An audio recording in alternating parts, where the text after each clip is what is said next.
ఆలస్యమైంది, సమీకరణాలు కుదరలేదని అంటుండ్రు. ఎందుకు కుదురుతారో సమీకరణం? మనసుంటే మార్గం ఉంటది. ఎవరు పుల్లబెడుతూ రాకుండా ఎందుకు కుదురుతారో సమీకరణలు? నీకు నీకు నన్ను పార్టీలో తీసుకున్నప్పుడు కదా మీ ఇద్దరు అడగనున్నాను కదా, తెలుసుగా. మన పార్లమెంట్ ఎన్నికలప్పుడు రెండోసారి ప్రామిస్ చేసి మాటిచ్చినప్పుడు కదా మీ ఇద్దరు అడగన్నాయి. అంటే అది ఎట్లుందంటే ఒడ్డు దాటినాక ఓడమల్లయా, కొడు దానిగా బోడమల్లయా అన్నట్టుంది. ఇప్పుడు సమీకరణం కుదురుతలేమని మన బట్టి విక్రమార్క గారు అంటుంది. ఏం కుదురుతలేవు?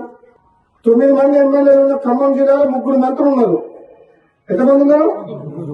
11 మంది ఎమ్మెల్యేలు ఉన్నా నల్గొండకు 3 ఉన్నారు తప్ప మహబూబ్ నగర్కు ముఖ్యమంత్రి ఇచ్చినాం కదా మనం. రేవంత్ రెడ్డికి ముఖ్యమంత్రి ఇచ్చినప్పుడు ఇద్దరు మీద తప్పేంది?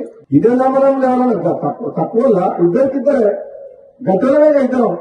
నేనేమంటున్నా, పదవి ఎవరికి ఎప్పుడు ఇవ్వాలని కాంగ్రెస్ పార్టీ అధిష్టానం నిర్ణయం తీసుకుంటది.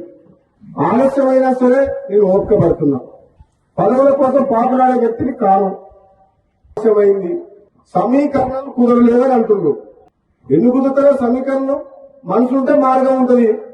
ఎవరు పుల్లబెడుతూ రాకుండా ఎందుకు కుదురుతారో సమీకరణలు? నీకు నీకు నన్ను పార్టీలో తీసుకున్నప్పుడు కదా మీ ఇద్దరు అడగనున్నాను కదా, తెలుసుగా. మన పార్లమెంట్ ఎన్నికలప్పుడు రెండోసారి ప్రామిస్ చేసి మాటిచ్చినప్పుడు కదా మీ ఇద్దరు అడగన్నాయి.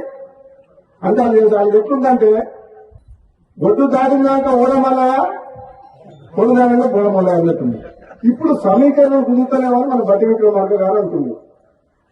ఏం కుదురుతలేవు? 9 మంది ఎమ్మెల్యేలు ఉన్న ఖమ్మం జిల్లాలో 3 మంత్రులు ఉన్నారు. ఎంతమంది ఉన్నారు?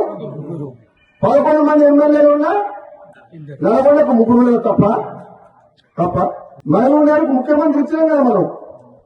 రేవంత్ రెడ్డికి ముఖ్యమంత్రి ఇచ్చినప్పుడు ఇద్దరు మీద తప్పేంది? ఇదే నమ్మడం లేవాలన్నా తక్కువ ఇద్దరికిద్దరే గతంలోనే ఇద్దరం.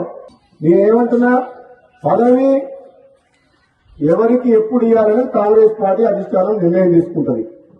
ఆలస్యమైనా సరే నేను ఓపిక పడుతున్నా. పదవుల కోసం పాకులాడే వ్యక్తిని కాను.